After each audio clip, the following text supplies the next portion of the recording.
Hello, welcome students. Myself Neeru Gupta, Associate Professor, Department of Chemistry, Government MS College, Bikaner. Students, BSc Part Third. Sorry to write the BSc Part first. आप BSc Part Third के student. First paper Inorganic Chemistry, Unit Third और उसका second chapter नाभिकीय रसायन या nuclear chemistry का आज हम पार्ट सेकंड स्टार्ट करेंगे।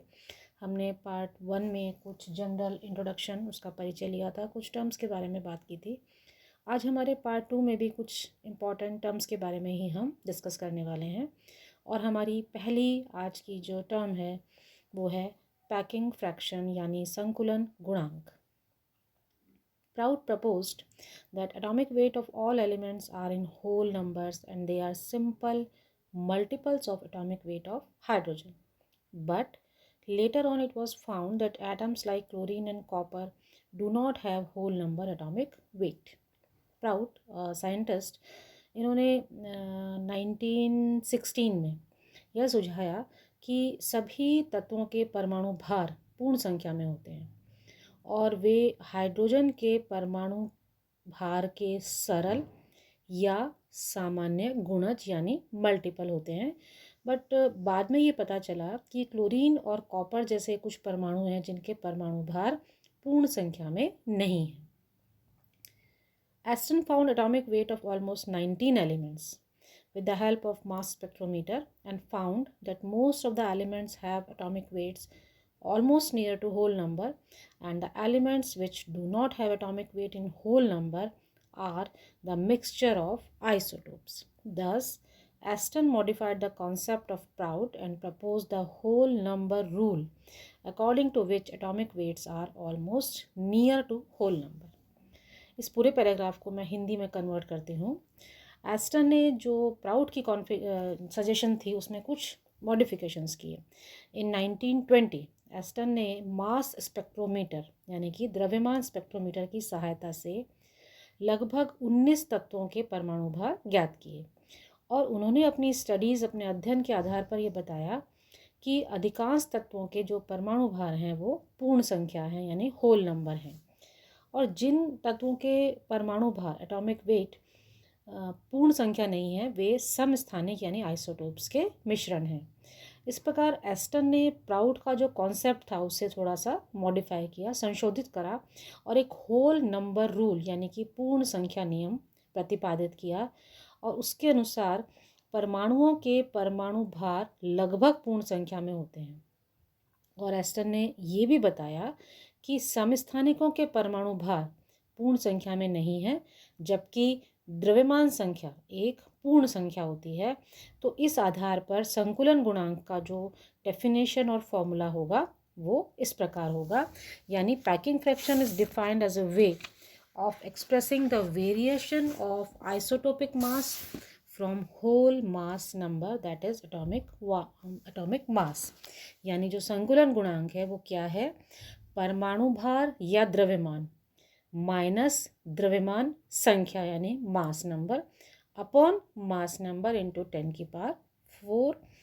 एंड ये जो परमाणु भार है, यहाँ जो परमाणु भार जिसे हम कह रहे हैं वो एक प्रायोगिक मान है। अब this fraction can have positive और can have negative sign. A positive fraction describe a tendency towards instability and a negative packing fraction means isotopic mass is less than actual mass number, and this difference is due to the transformation of mass into energy in the formation of nucleus.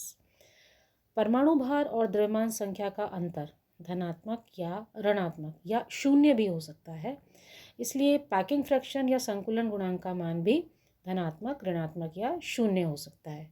और packing fraction या संकुलन गुणांक का मान नाभिक में nucleons के संकुलन या packing के तरीके पर निर्भर करता है। ऋणात्मक मान यह दर्शाता है कि परमाणु भार द्रव्यमान संख्या से कम है, अर्थात नाभिक के निर्माण में द्रव्यमान की क्षति हुई है जो ऊर्जा में परिवर्तित हो जाती है और इस तरह के नाभिक स्थायी होते हैं। और धनात्मक मान ये सुझाता है कि ऋणात्मक संकुलन गुणांक का वो विपरीत है, अर्थात वे नाभिक अस्थायी होने चाहिए। तो निम्न द्रव्यमान संख्या वाले तत्वों के लिए पूर्ण रूप से उचित नहीं माना गया, क्योंकि इन तत्वों के संकुलन गुणांक धनात्मक होते हुए भी स्थायी होते हैं।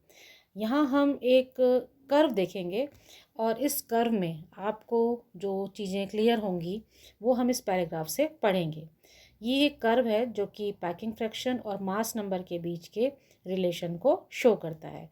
आपको इस कर्व में ज़्यादा कुछ डिटेल नहीं देखना है, ये पैराग्राफ अगर आप समझ लेंगे तो आपको ये कर्व भी आसानी से समझ आ जाएगा। A packing fraction of different nuclei is plotted against mass number and a curve as shown in figure is obtained. The curve shows that except helium, carbon and oxygen, packing fraction of all elements is on or near the curve. +78 hydrogen के लिए है जो धीरे धीरे घटता है। एक position पे 0 आता है जब मास नंबर 18 से 20 हो जाता है। पुनः ये घटता है और लगभग कांस्टेंट हो जाता है जब तक कि मास नंबर 50 से 150 के बीच होता है, और 200 मास नंबर आने पर ये वापस से धनात्मक हो जाता है, यानी कि अब हम कह सकते हैं कि इनस्टेबिलिटी बढ़ जाती है। It means lighter elements and heavier elements must be stable, और जब ये मास नंबर 210 को एक्सीड कर जाता है तो एलिमेंट्स रेडियो एक्टिव यानी कि रेडियो एक्टिव नेचर के हो जाते हैं। अब ये जो मास नंबर के साथ रिलेशनशिप है वो हम इस ग्राफ में देख पा रहे हैं। मास स्पेक्ट्रोफोटोमीटर के द्वारा द्रव्यमान को निर्धारित किया गया, प्रोटॉन, न्यूट्रॉन और इलेक्ट्रॉन के द्रव्यमान ज्ञात किए गए, और सब कुछ ज्ञात करने के बाद आइंस्टीन ने जो अपनी एक इक्वेशन दी, मास एनर्जी रिलेशन यानी कि द्रव्यमान ऊर्जा के बीच संबंध, वो मास एनर्जी इक्वेशन क्या है, अब हम उसकी बात करते हैं। आइंस्टीन की इक्वेशन से आप सब परिचित हैं। आइंस्टीन की इक्वेशन है, समीकरण है E = mc²। यहाँ E है एनर्जी इन जूल्स, m है मास इन किलोग्राम्स और c है स्पीड ऑफ लाइट जो कि 3 × 10⁸ मीटर्स पर सेकेंड होती है। और इस इक्वेशन को डेल्टा E = डेल्टा mc² भी लिखा जाता है, जहाँ डेल्टा E ऊर्जा में परिवर्तन है, डेल्टा m मास का अंतर है, और मास का अंतर किसके बीच में है, रिएक्टेंट्स और प्रोडक्ट्स के बीच में। तो ये जो द्रव्यमान और मास के बीच का, द्रव्यमान और ऊर्जा के बीच का संबंध है, उसे हम आइंस्टीन मास एनर्जी इक्वेशन के नाम से जानते हैं। ये रिलेशन थोड़ा सा हम और एक्सप्लेन कर लेते हैं कि माना एक बॉडी का रेस्ट में यानी कि स्थिर अवस्था में मास m0 है and is moving with velocity, then its mass can be given as, और यदि वो मूव करती है तो उसके वेलोसिटी या उसके वेग के साथ उसके मास का संबंध m = m0/√1 - μ² होगा। According to Newton's law, the rate of change of momentum of a particle is equal to the force applied on it. Newton के अगर हम गति के सेकंड नियम की बात करें तो हम ये जानते हैं कि संवेग में परिवर्तन की दर उसके फोर्स पर, उसके ऊपर लगने वाले फोर्स या बल के बराबर होती है। तो ये इक्वेशन जो हमें मिलती है वो है F = dmv, यानी कि mv है यहाँ पर संवेग upon dt। Now if a particle is displaced by a distance dx by the application of force, the work done is stored as kinetic energy in the body and is given by the equation। अब यदि वो particle, वो कण dx distance से displace हो जाता है यानी कि मूव कर जाता है, तो उस स्थिति में उस पर जो बल लगा है वो बल ऊर्जा के रूप में संचित हो जाता है, और ये ऊर्जा उसकी गतिज ऊर्जा के बराबर होती है। Now dw is the work done, de = energy and fdx is the force. तो इस प्रकार से हम आइंस्टीन की मास एनर्जी रिलेशनशिप को स्टैटिक पार्टिकल यानी कि रेस्ट मास पोजीशन में और मूविंग पार्टिकल के लिए अप्लाई कर सकते हैं, और ये दोनों ही इक्वेशंस ये प्रूव करती हैं कि मास और एनर्जी इंटरचेंजेबल हैं, यानी कि अंतर परिवर्तनीय होती हैं। तो इस प्रकार से हम इस इक्वेशन में देखें तो v और m are the velocities of mass of the body, c is the velocity of light for a body in rest, v is equal to 0 यानी कि उसका वेग 0 है। Energy is called rest energy. Nuclear fission and fusion are the two good examples of conversion of mass into energy. यानी नाभिकीय विखंडन और नाभिकीय संलयन, जो दो नाभिकीय अभिक्रियाएं हैं, वे इस प्रकार की अभिक्रियाएं हैं जिसमें कृत्रिम या आर्टिफिशियल प्रक्रम के द्वारा नाभिक की परमाणु संख्या या द्रव्यमान संख्या दोनों में से किसी भी एक या दोनों में परिवर्तन ला जा सकता है। और इसका मुख्य जो हम एक एग्जाम्पल यहाँ पर जिसकी बात कर रहे हैं वो है यूरेनियम 235 का फिशन यानी कि विखंडन।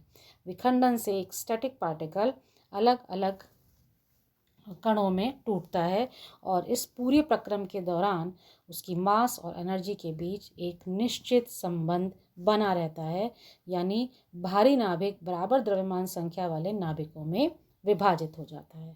तो इस तरह से हम आज के अपने इस पार्ट में जिन चीज़ों को हमने पढ़ा वो हमें इस न्यूक्लियर केमिस्ट्री के कुछ बेसिक कॉन्सेप्ट से परिचय कराती हैं, जिसमें हमने पैकिंग फ्रैक्शन की, आइंस्टीन रिलेशन की और उससे संबंधित विखंडन और संलयन यानी कि फिशन और फ्यूज़न के बारे में बात की।